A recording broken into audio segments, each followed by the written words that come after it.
There we We go. good? Welcome, ladies and gentlemen, to Sketchy Ideas, the live counterpoint video podcast where we illustrate and debate concepts surrounding leadership, business, personal achievement, and children's rhyming games in a way that may make you think twice before you implement that new idea you just learned all about on the internet. Hi, I'm Michael Rampolla. Hi, and I am back. I am Brad James. He is Brad James, and he is back. And today, he's back for episode A1 of Sketchy Ideas, which we are calling Choice Engineering, or How to Catch a Tiger by Its Toe. Last couple weeks, we introduced the first two parts of our framework. We talked about how to look at the data, pay more attention to what's being said, and really understand that you have control over the outcomes by how you control the choices. We had a great guest on last week, Sean Jones, who talked all about his experiences with using the data to design better systems processes and how he's beating the competition just by paying attention to those secondary and tertiary layers of data. This week, we're going to say, now let's talk about how to apply that to your business and give you some practical, tactical ways to do the same thing for yourself. But first, let's have a word from our sponsors. Brad, over to you. All right. So it's now February, and if you're not trying to do sales right now, then you're wrong if you're running a business. You're just wrong. Just nod your head and agree. Yeah. So if you're listening to this and you're saying, it's February, it's the middle of February, I haven't done any sales work this year, then you're just wrong, all right? The easiest way to get started is to just start doing it, but you need some guidance. So if you're trying to figure out the best marketing plan or the right marketing plan or any marketing, whatever marketing, because you're confused by all the marketing this, marketing that, marketing whatever, do me a favor. Get a hold of my friend Erin over at Cream City Marketing. She's going to give you some actual tactical, executable things you can do to start driving some sales, because sales are what pays the bills, and that's how you get moving. So if you don't have any idea about what you need to do with marketing in your small business, get a hold of Erin at creamcitymarketing.com. That's Erin at creamcitymarketing.com, and she's going to give you a hand. All right. Back to you, Michael. Thank you. I am very inspired by the performing arts. One of the things that inspires me the most about the performing arts is seeing the arts performed here in my own house. And that's primarily by my kids who love to sing and dance and play their instruments, which involves things like knee drums and mouth trumpets. And all of that is because they love the arts and they love performing the arts themselves. And that's why I'm inspired to be supporting the performing arts, especially here in Eastern Wisconsin. The United Performing Arts Fund is one of the main organizations that does just that. They inspire and educate others by providing opportunities for youth, by preparing those youth for the future, and by creating new opportunities for other people to experience and or perform the arts themselves. If you are inspired and interested in supporting the arts as well, very simple way to do that, you can go to upaf.org/donate. That's upaf.org/donate. And you can support the United Performing Arts Fund there. There's lots of other ways to get involved and support them as well. I encourage you to check out their website for more information. The United Performing Arts Fund, we are for the arts. And with that, let's get into it. So welcome back, Brad. We're glad to have you. Thanks. We missed you. Yeah. We missed you. No, you didn't. Don't lie. It's okay. Don't lie. Okay. You don't have to lie to me. All right, I won't. All right, I won't lie then. Fine. So, Brad, just welcome back then. Thanks. Period. So, hey, we're picking up what we've been doing for the last couple of weeks. It's about choices and paying attention to the data and achieving better outcomes because of what you're doing. Calling this one choice engineering, which I know you've had some experience with. Kind of, again, when you do it, when you forget to do it, and how that turns into different outcomes. And knowing you, and since you've had a week off, I'm throwing it to you for a story. You got a story about choices, Brad? Of course I have a story about choices. Of course you do. I know who I'm setting up. So yeah, exactly. So where was I last week? Last week I was at Scott's Mining Conference, which is a cryptocurrency convention of sorts. And Scott, my close friend, asked me to help out with planning, organizing, putting on this wonderful event, an event where we had over 1,000 people register, over 950 people show up, all that stuff. So if you can imagine, a lot of choices have to be made on the fly. So, yeah. So having run these events with Catalyst Event Productions in the past, I typically set up choice matrix for any of the people who I'm working with in order to make their life a little easier if we have time to implement it, right? So the easiest place to start in an event like that is with registration, because registration is where they get all the questions. So choice matrices happen when people come up to you and go, hey, I would really like to do this thing, or I'd like to upgrade this thing. And you as the person in the registration booth have to go, is that doable? Is it feasible? Hey, right. Can we or can we not? Right? Choice one, choice two. Then you get to the point of great. If it is, what are the choices? How do we point them in the direction? All of those things. Now, if you are somebody who likes to mitigate as much risk as possible, these are great things to put together. Again, I just illustrated in a registration booth. If you are running any type of business and you have staff who is customer facing, choice matrices are extremely important unless you want to be the one solving all the problems all the time, 24/7, nope. et cetera. Nope. No, thanks. So what you're telling me is that situation I often find myself in as a leader and doer of things, I could actually prevent it. And the situation I'm talking about is firefighting, problem solving, insert other metaphors here, triaging. So you're saying this is like advanced triage or fire prevention, which, as we all know, Smokey the Bear. Smokey the Bear. Smokey. Only you Smokey the Bear can prevent forest fires. Issue, right? Problems. I like this. I Smokey. Smokey. Nice. It's got the hat. I know the Good hat. luck. I can get the hat. Yep, there's a All right, hat. I'll do that while you.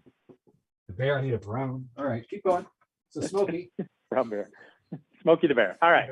But the point is, the trick with this is you need to have a process to implement these things in your business. And a lot of times process, as we hammer down on often in this show, for most entrepreneurs, most business owners, most people who are the head of that business is not necessarily their strong suit.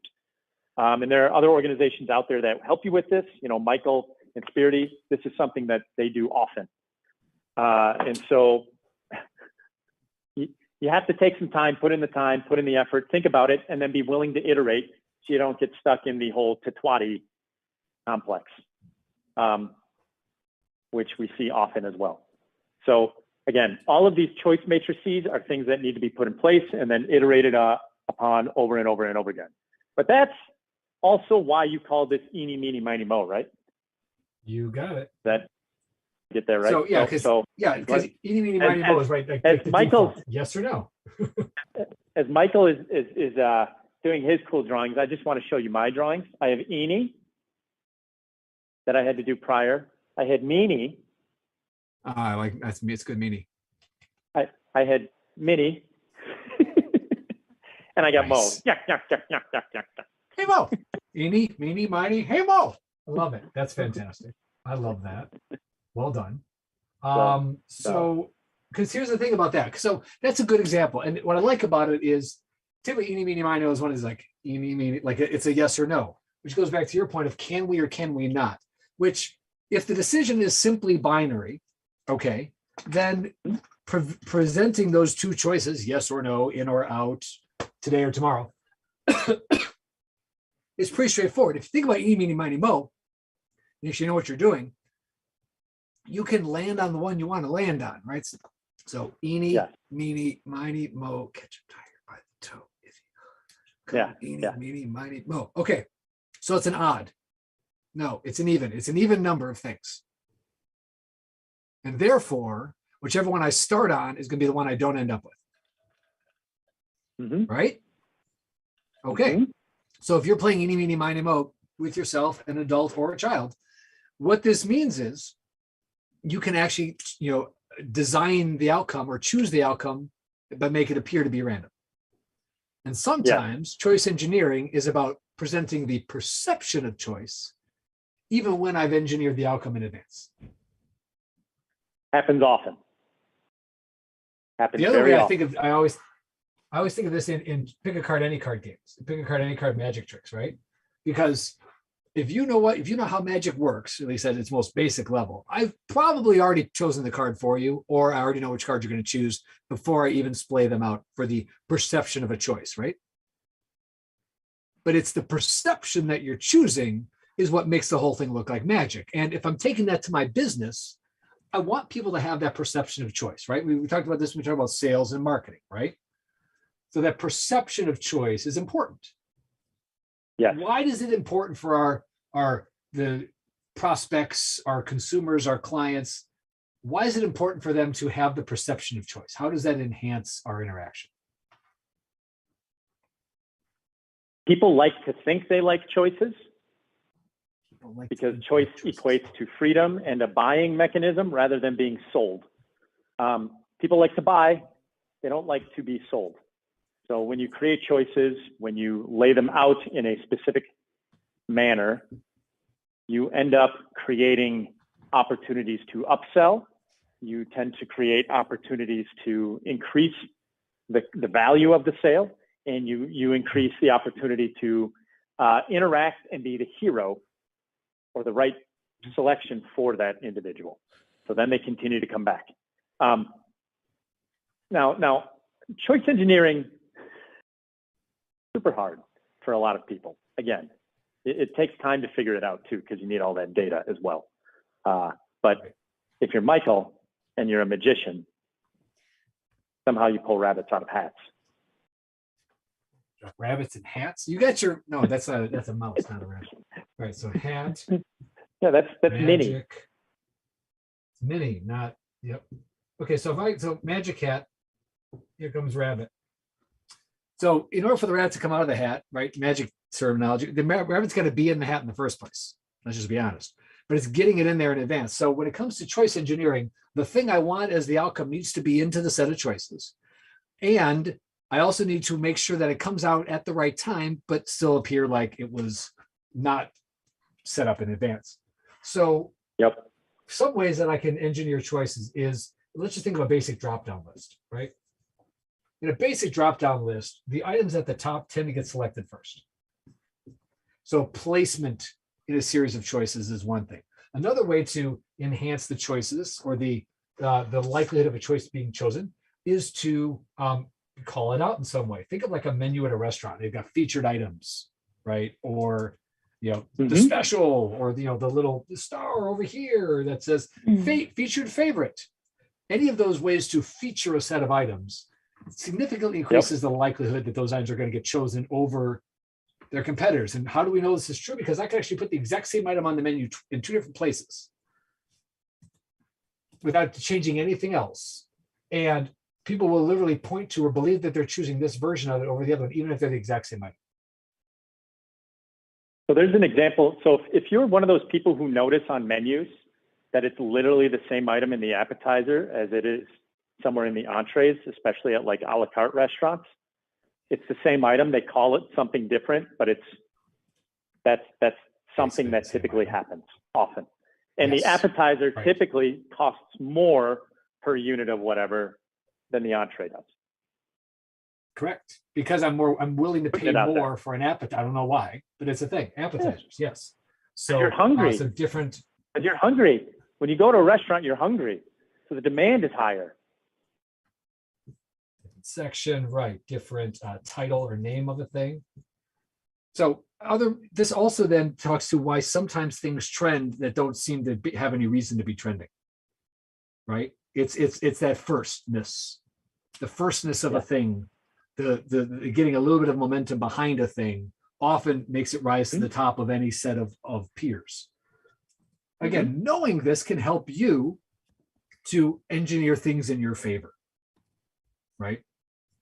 Insert Amazon algorithm sidebar here. So if I'm giving people the perception of choice, so I'm going to go to another, so really simple idea behind choice that I learned from, I'm going to give my credit. Credit is to, it's originally, I think it's Parenting with Love and Logic. So love and logic is the concept. Author Jim Fay, fantastic guy. I learned it originally as Teaching with Love and Logic, but the principles are the same. One of the core principles of love and logic is giving choices. As the parent or the teacher, giving the child, in this case, choice. And one of the core elements of giving good choices is never providing an option you don't actually want the child to choose. I'll give you a bad example. Either you eat your food right now, or I'm carrying you out of this restaurant. Now, if I'm not actually prepared to carry that child out of that restaurant, I've just given a false choice. Because that kid's going to know well enough to probably call my bluff, or my likelihood of getting that one right is pretty low, right? Because I'm already obviously at an impasse. So eat your food, or we are leaving and you'll be hungry. Those are two choices I'm totally comfortable with somebody choosing. So when you're giving choices, taking the extra moment to actually give options that you are comfortable with somebody choosing probably goes back to your choice matrix idea, right? Like, what are the options here that we're really comfortable with? So part of engineering your choices is giving options that you are really okay with, no matter what. Another thing is, especially in parenting and this teaching idea, is banking choices. So giving lots of choices when the stakes are low. Do you want the red one or the blue one? I literally don't care. Like the more and the more and the more the choices I provide, then eventually if I have to take a choice back or make a choice, that's going to be banked up against this long list of choices that have already been made by the other person. And now I'm in a position to make one. Well, based on your answers to all the previous things, this is what we're going to do next, or what have you. But I'm giving as much perceived control, not by the severity of the choices, but by the frequency and the number of them. And that's another part of choice engineering, is providing lots of options when the stakes are low, so that when you need to take control back, you have given as much perception of control as possible to the other person in advance. Then it'll feel like it's on balance. Which I feel like we can use in a sales context. What do you think? You can, if you're very careful about it. Okay. But in a sales context, when you're talking about listing out choices, I think it's really hard. Depends on how what your sales machine is, or your vehicle is. Okay, so I guess what I'm saying is, I guess I'm combining some of these other ideas together. So I might put the same thing on my menu in two different places, but give it two different titles, right? Right. Well, we could, if I've already identified in advance what the right solution is, but I know from a buy-in standpoint, and this can be leadership, not just sales. I mean, let's go leadership. So as the leader, I know what we need to do. But if I just tell everybody this is what we're doing, then we're like, my buy-in and their perception that it was their idea are out the window, right? So if I know where I'm trying to get to this point, and I present, two or three paths there, even if I give them different headings, if I know that eventually they're all going to work their way down to the same outcome, that perception of choice is the buy-in I'm needing, because sometimes you just know what needs to happen next, no matter what. And I don't the challenge, think though, is packaging those three choices. That's I think my point is like that is a challenge. If you're because often if you're the leader, you know the shortest path, and so you're weighing in your head opportunity cost of all those other choices. Right. So I think what that comes back to is, the way I've done this before is by presenting the initial, I guess what I'm trying to do is I'm kind of like go wide to narrow, present a lot of things at the beginning that may or may not, I guess I'm trying to think of an example. Like, oh, well, okay, so we could either do leadership training or we could do management training. Okay, well, what's the difference? Well, leadership focuses on leading others, and management training focuses on managing people around, blah, blah. Well, it sounds like we need more management. Okay, great. Well, if we're going to do management training, we're going to, and now I'm already back and already kind of funneled it in, just like that. So presenting ideas, well, we could either do training or we could do a consulting project. We could do this as a workshop, We can do this as a workshop, or we could, do it as a standalone training. I'm basically just giving two different titles to potentially the same thing, like our Right. menu Well, over here. Correct. But if you've got intelligent people on your team, that's where this gets tricky sometimes. So you're saying that I'm saying people are stupid is what I now I'm hearing. Okay. No, that's not what I'm saying. Those words never came out of my mouth. Don't put words in my mouth. I hear that you believe that I believe people are simple. I hear that you believe that I believe people don't do complex and difficult things. I hear that you believe not at all what that I think. Whoa. Well, no, but I do believe that people are simple, and people don't do complex things. Okay, that's interesting. Which I'm going to use to my advantage, because if I have two choices and I make one look overly complex, right, and one look like a simpler, shorter path. Exactly.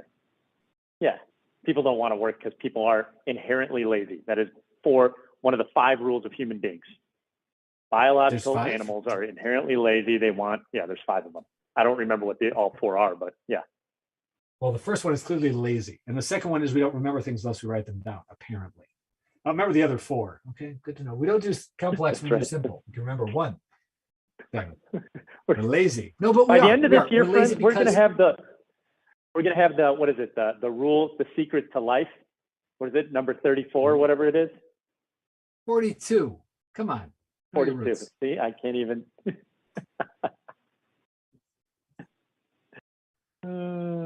Yeah, but it's not 42, it's 5, is what I'm hearing you say. And it's really just 1. We're lazy. But we are, folks. I mean, think about it this way. Because survival says we need to conserve our resources, which means I want to expend as little energy as possible to accomplish my goal.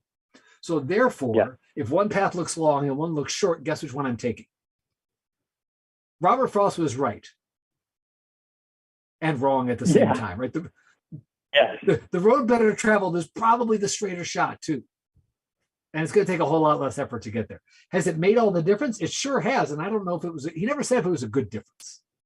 If you note, it shows that that has made all the difference. We all say it, and that has made all the difference. And he might be, that's made all the difference, man. Like, I can just see Robert Frost tired. Like, I took the one less traveled by. Gosh, I wish I hadn't. Like, kid president, right? Kid president. Yeah. And it hurt, man. There's thorns, bushes, snakes, and it hurt, man. So here you go. There's our kid president reference. Nicole, you can grab that one for later. So the point is, it's true. We do things that appear more simple, which also, from a choice perspective, you need to make the choices appear simple. If I've got a drop-down menu or list, and it's got like long descriptions or complicated ideas, if there's a short option, people are probably going to take it because it takes less reading to choose it. Like, all of these things add up. You need to understand, Brad's right. I'm lazy, and I believe you are too. And because I believe that, I will take that into account in how I design my choices. If I don't, I'm operating against the grain. I mean, I'm working too hard. If I'm making the choices too complex, I'm probably working harder than I have to work too.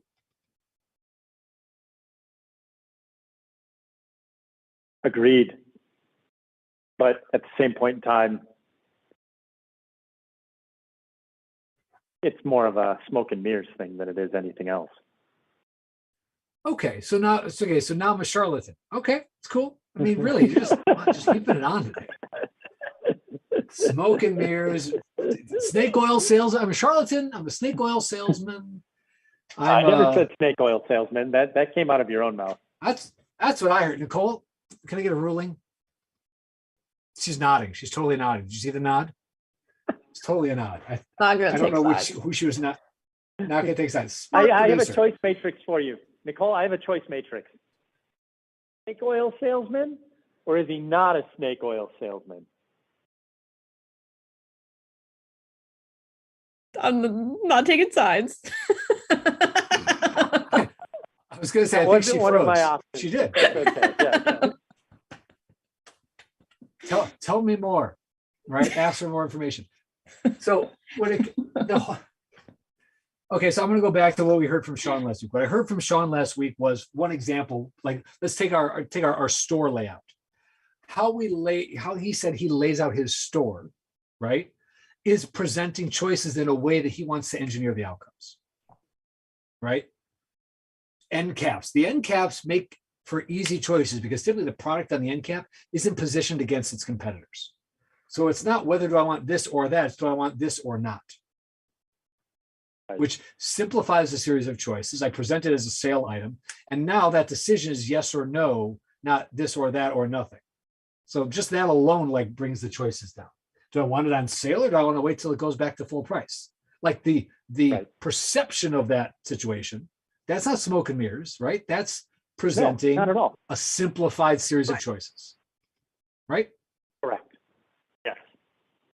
Yes. You are no I think longer a a grocery store would look speculator. really funny with smoke and mirror. Although I think a smoke and mirrors store would be pretty interesting. Like, I don't know. I just got a movie scene in my mind. What do we sell here? Smoke and mirrors. No, really. What do we sell here? Smoke and mirrors. Smoke and mirrors. Really? Like it's like the Spatula City. So I think you're welcome. So what I'm trying to say is I'm not trying to say we're not trying to lie. We're not trying to to manufacture buy-in. We're trying to say if we understand how humans make decisions, and if ultimately at the end of the day we are simple-minded decision makers, then the time and effort you take in designing your choice matrix, what goes into it, what's not in it, what the options you give, the sequence in which you provide those choices, you have control over the outcomes. And if you want a certain outcome, reverse engineering your setup to optimize that outcome optimize the likelihood or increase the likelihood of that outcome being chosen is to your advantage because more often than not, you are the expert. Right. And customers want to believe they're a part of the process. We make them a part of the process by presenting them from our expertise with the best choices to solve their problems. Correct. And I also think, remember that the other part that is important is that there's limited willpower in making choices every single day. So the simpler the choice, so key. That is so key. The less willpower it feels like they have to use to make it. And if you're not the business owner, your willpower typically is considerably less because your buy-in is less just in general. That's a good point. That's a good point. For whatever reason, that just took me over to things like benefits plans and opting out is if 401ks, right? If everybody's an auto in, you have to opt out. The default is people won't change it, which is why opting in, it's hard to get uptake rates on 401ks, even if I'm contributing as an employer, like if I'm matching your first whatever percent, here's some free money, right? And all you have to do is click this box. But if I don't click the box, I don't get the money. So instead, I want you to have the money. So I'm forcing you to opt out of my generosity instead of having you choose in. Because default, that's the way we've always done it. There's our Tutwati. If the default path is the one I'm least likely to deviate from, see also Robert Frost, I love how it all comes together. If the default path is the one I'm least likely to deviate from, then if I put people on the ideal default path, I present choices, but if I know that I've done my job as I want you to have a great experience. I want you to have a great outcome. I know it's going to get you there. See also the parent with the choices. If you are an expert at what you do, and I believe you are, whoever you are an expert at what you do, and therefore you guiding people to the best possible outcome is in your best interest as much as it is in theirs.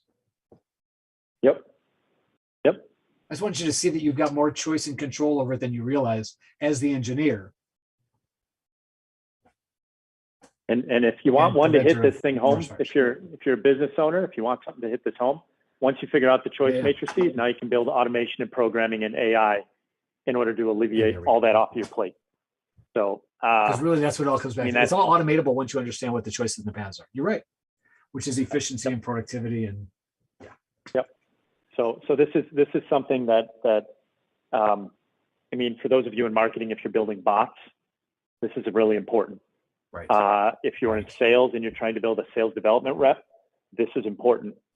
If you are in management and you're running an operations team where there's customization or tweaks that have to happen, or they're in service, this is important. This is how you eliminate having the cost on the back end and maintain quality control.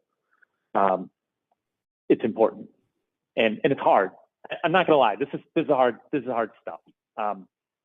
Yeah. This is not.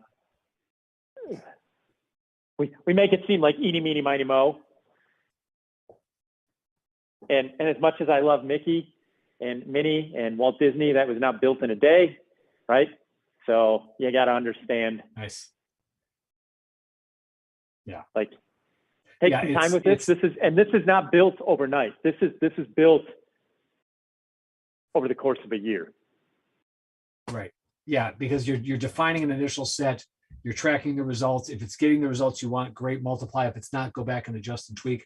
Yeah, here's what it is. If you are committed to the outcome, then you'll be committed to the effort it takes to achieve it in this way. So if you want what Brad said, if you want it to be more efficient, more effective, more consistent, then this is a way to achieve those kinds of outcomes. If you want to optimize your business in any specific area, this can be small or large. If you want to optimize the outcome, then you can control the inputs and the methods and the processes that they flow through to get to that optimized outcome. It takes effort and it is worth it. It is a positive ROI on that investment. You just have to commit to it because it's not an overnight immediate fix. And this is definitely something we're having a coach work you through it gradually, right? Because where does this fall in the SPEAR process for you guys, Michael? This is in the R. Well, this is in, yeah. So it's a combination. It's the realign piece where analyze results, realign the plan, but the plan part is back to process. So it's where processes and how they're designed and how they're measured layer over with, are they achieving their results? And then we go back and adjust the process to better achieve better results. So it's a continuous improvement loop. It's scientific method. And more often than not, you, again, whoever you are, you're too close to it, which is why people, why consultants and coaches and managers and leaders are necessary, because the people doing it are good for the data, but they're not always good for the pullback, that pullback analysis level, which is why it's always helpful to have both sides. You got to have the data layer, you got to have the doers and the actors, and you also have to have that analyst, level who's above it to see and help and support. And then you got to keep that dialogue open, and you keep committing to a better outcome by analyzing the data and what it's telling you. Yep. So that's why, long story short, it's worth it to have a coach to help you with this. Just saying. Get help. Just dropping a hint for anybody watching or listening. Get help. Yeah. Get help. I use it. I need it. You may or may not be as lazy as I am, but yeah, get some help. I don't need it at all. No, no, I would never say that. All right, folks, I think that's probably a great time to end this thing. We just learned all about choice engineering, eeny, meeny, miny, mo, and we trust that you learned something too. In next week's episode, we're going to take on a new topic. And we would love to know what that topic is. If you'd like to influence the choice on our next topic, send us your ideas, your questions, your complaints, your anecdotes, and your memes to info@sketchyideasshow.com, and a member of our production team will get back to you appropriately. Come back next week when we go over more sketchy ideas live. And remember, just because it's a sketchy idea doesn't mean it's not worth exploring. See you next time. Yeah.